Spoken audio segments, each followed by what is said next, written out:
over those decades too, Charm, people have been fighting them. No, we are not part of you. We will not be part of you. No wonder they unleashed this Jihad 2.0. That's what we're now facing, Jihad 2.0. Which is on a different level. The violence now against all those who have resisted the Fulani rule and control, and yet they still also do not agree with the British setup, okay? And they need to be conquered properly so they can stop asking for them to be separated from the North. That's the 2.0 jihad we are facing now. It was all for this reason. So I think the reason why I'm actually going back to the point that you were trying to make earlier on is because, you know, as you read history, as you study history, and as you read what has been written, right, you start to get the sense that you're always never really getting the real picture of things, the truth of what actually happened on the day. Because somewhere you will read, like, for example, what they said about the Igbos being a very proud people. And that's the one I'm here to answer you. Can I quickly say something on that, Cham? Very fast. Yes. The reason why the British, they were not interested in the South being in control was because the Igbos were the last. It was the last region to be captured. Because the Igbos, by their description, right, is in the hinterland, is inside. They were the last. By the time they will get to the Igbos, they have been so organized, advanced, that they automatically became adversary to the whites. So they have to fight them, right? So when they now fight and conquer the Igbos, that was when they now created the warrant chiefs, like the OBs and the rest of them, kind of, okay? So over time, they believe that the Southerners are independent-minded, okay? Yes. And the Northerners, as they put it, they are more calmer and ready to obey orders and follow orders. So the Igbos who fought them, when they call it the palm oil war, okay, to get the palm oil and all of that stuff. So that is why till tomorrow they did not trust the South, simply because of this independence of mind. Of the nature of the people that they encountered. It's always been like that, yeah, and they would not tolerate that. No. Okay, so I think the point I'm also trying to make with regards to this is that when you read things like that, Marigo, when you read that, juxtapose that to them saying things like we sold our people to them to take as slaves, that doesn't make any kind of sense. Because if you take a people who are proud and they're a certain way, the last thing they want to be doing is selling their people off as slaves. Do you understand what I'm saying? The slave trade was before the British. Okay. No, but they still took slaves. They still took slaves from. Let's put it this way, okay? There's a group called the Atiku. They are the top slave traders in the Igbo land and the hinterland and everywhere at the time. So as part of those, the British used as an excuse to gain access to the hinterland. They said they were abolishing slave trade. Remember? Right? Yes. So they used them, even though they traded with them before. They traded with the Orochukwu, traded with all these slave traders, okay, to take people out. Okay. But they are still the same people used as the excuse why they want to come and liberate the rest, kind of. Okay. So, get now. So this slave trade and the rest is prior to colonialism, before they finally come and colonize. Slavery was before that, Charm. Okay. So I think the point I'm trying to make is that sometimes with regards to history, and I'm not disregarding anything that you said, everything you said. No, that's the history. Now, it's pretty much as if if it doesn't suit someone's probably, kind of what have you, is understandable, but that's the history. Slavery before colonialism. Okay, that's the history. Yes. Right, but we know that the history is written by the victor, not the vanquished. So it will always be tailored to make the victor look good. We've written our own, Charm. Don't make it look like we need to question what we already know. Because that's what you're trying to make it now. We need to, not good that we don't question what we should question, right? But it's now trying to punch hole in an already established fact from all parties. No, I don't. Well, anyway, that I beg to disagree, but that's just one point where I disagree, because I still feel that there are holes in the history, even in the sequence of events and things like that. But again, like I said, I'm not so well. Your point is that you don't believe that the Igbos sold themselves to slavery. And not just the Igbos. I'm not talking about only the others Igbos. too. I think others. I believe that people were taken forcibly. We did. We sold ourselves to slavery. We did. There are actually references in our land today. There are families, there are slave traders in our lands today. Like history there, not told us by others. Like they are there. There are references. There are places there. There are families who are slave traders in Igbo land, in every land in Nigeria. Okay, there are established ones there. Before I put a target on my back, because these chat people are evil. So no, it's because you see, there are some things that when we learn them from history, right? Sometimes they are, like I said, right? Our ancestors, they were not all good or all bad. Okay. I don't disagree with you, but I think the point I'm trying to make is that I'm at that point in my life questioning everything that I've been told, right? Just to get to the matter, because when they want to program you and make you feel a certain way or move you to a certain way, right? It's from just listening and accepting. Okay, they've told me this. Okay, fine, I'm going to run with it. But we never stop to actually look back and say, you know what? Has everything they've ever told us, is it true? Take for even like basic of COVID, right? But anyway, I don't really dive much into that, but I just thought it was something that I needed to help. No, it's good. Listen, curiosity, right, is a good thing. All right. But it simply means that you have a very, very powerful mind. Okay. That is to not just take everything the way they say them, right? But at the same time, too, right, with that same powerful mind, there are sometimes that we just have to accept some certain truth, even if we really want it to be something else, or possibly maybe there's something else that could make it not the way it is presented. At the same time, there's some hard facts. In that process, one just have to Let me just add this one quickly, because I'm sure other people want to call. Go on. But with regards to the Atiku Obi what do you call it again? Alliance, right? I feel like Atiku is. I personally don't believe that everything that goes on in that region, we do it independently of the Western nation, people who have vested interest in Nigeria, right? And I also believe that I'm of the opinion that we should not form an alliance with anyone, right? I feel like what what you said at the beginning, after you talked, you went through history and everything, is actually something that we need to be pushing for. We have numbers, we have all the people, we have a lot of people, obedience, who we can start to talk about, the constitution and say, okay, if you guys don't change things, then we shouldn't be having an election. I feel ultimately something that says, you know what? Yeah, before we participate in anything at all, we identify all these problems. They must be resolved before any other election. That can happen. I just kind of think that.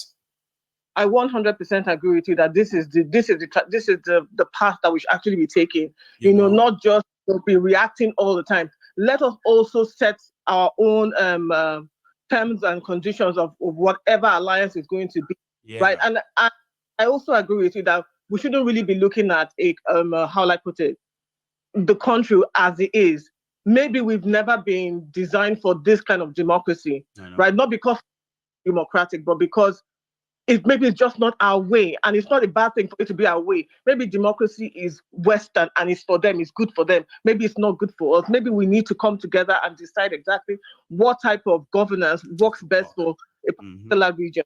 You understand? So we should be able to start pushing for all of this. We shouldn't do any alliance. That's my own firm belief. There shouldn't be with Atiku and the rest, because when you start to have these alliances, right? Then you have to do some compromises too. You get to a stage that you be like, Mayegun, you know something. You are the one who said that if all of us have something, I don't think it's okay for you to keep calling Atiku. I'm like, Cham, really? No, I'm just, I just thought like Mayegun, like you just call him Atiku instead of Atiku. I say, they don't get my own sister. Anyway, I will stop calling them for who I know them as, okay? But I just have to let you, the obedient, knows that you will need to compromise. Calling them what they are. And just one last thing, right? Yes, ma'am. I don't at any government that should come in, I feel like they should have prosecuting all of these criminals. Every single one Like, of them. don't make deal with them. Any alliance you Don't want to go to that says criminals can get away, don't get involved. Yeah, don't get involved. They need to prosecute. When you think about all the monies that you talked about, trillions, billions, how can you let that go? I feel like one of the priorities of any government of the day should be to prosecute and jail and put all of this. Retrieve all those money as much as possible. Retrieve all those monies from home and abroad, from every single corner that they've had it in. If they cannot show any legitimate means of how they acquire that wealth, then it should be taken away from them and their generation. Let me go before that people have... You really took your time this evening, okay? But it's pretty much interesting, all right? We kind of are all learning from ourselves, right? Charm, enjoy the rest of the evening, okay? Thank you so much. Now, that's Lady Charm. But may I quickly just say thank you, my dear sister, Ma. I know you probably wouldn't want me to kind of mention your name. I just want to say that I got your message, Sister Yinka, and I am wowed. All right? Because you were also the ones who also reached out and gave over 150 pounds towards Polapenga's, return back to Nigeria, sort of a fundraiser. So I'm really happy to have you here, and thank you. God bless you. That's quite handsome. God bless you. Here is Adiola, ladies and gentlemen. Is that you? Chairman, Adiola. I think I will probably dally back a bit with Patutomi's interview on Arise TV, because when I was a young student, undergrad in Department of Finance, University of Lagos, I used to go for his plenary sessions, and he used to have all these bold ideas. But that talk with Arise TV just made me just say, you know what, I'm done. I am done. Because is that the one that you was talking about setting up a movement, something new? The cohort, blah, blah, blah. Is that the one? Yeah, the cohort. Yes, I'm thinking you cannot pour new wine into old wineskin. No. You will be worse off. Nigeria is, Nigeria does not punish its corrupt leaders. No. There's no track record of them punishing anybody for corruption. There's no demonstrable track record of punishing anyone. See the white lion or whatever lion he calls himself. He's inviting. He's reinviting. Anti-graft agency to come to his own hometown, as if it's Pablo. Pablo Escobar was the one that actually built his own prison to imprison himself at some point. The system does not punish. Have you seen this guy corrupt at all? Issa Yuguda. That is the guy that stole 212 billion, 212, the name of my perfume, right? 212 billion naira is what this guy stole. EFCC took him to court. The case is still in court. He has been appointed as the chairman of the National Open University of Nigeria. That means it.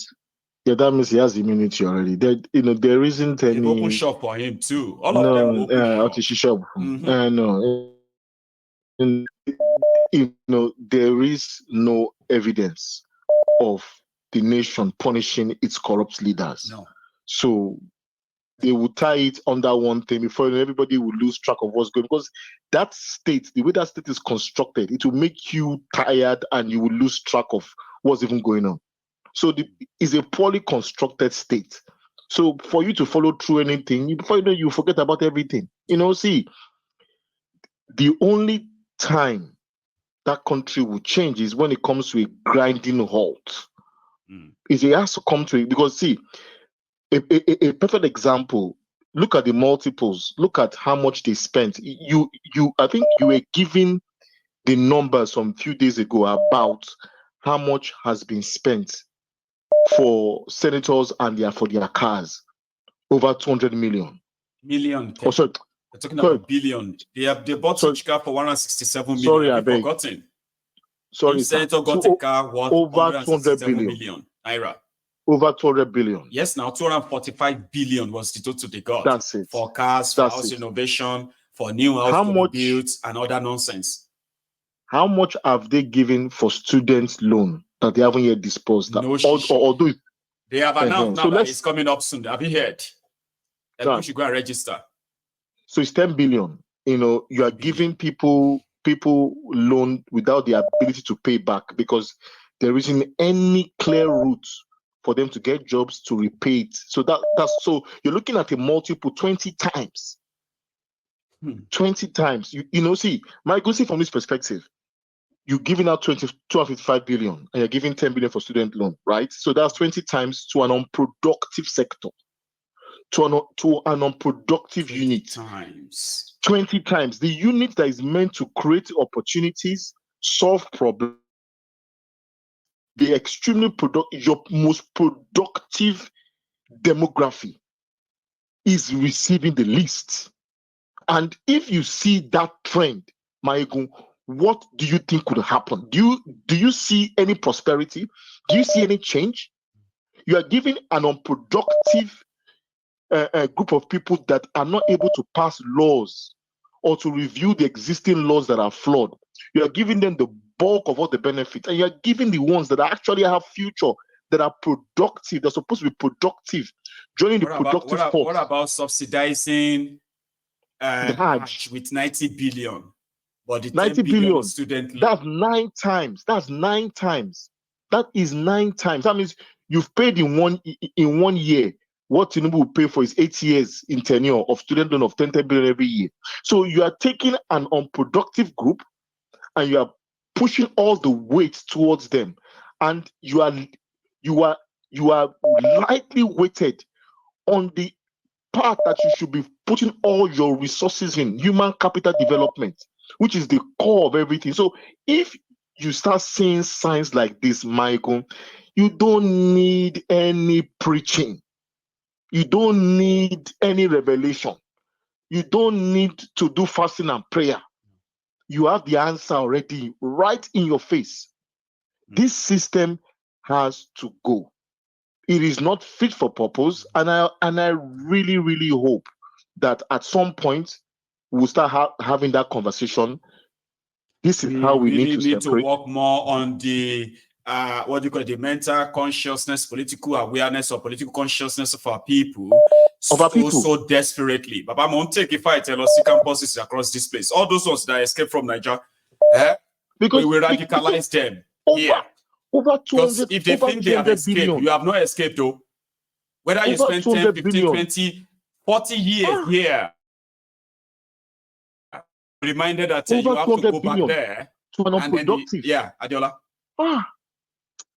You know, so for me, I can't reconcile that maths. Over 200 billion to an unproductive set of people that have not demonstrated passing any laws.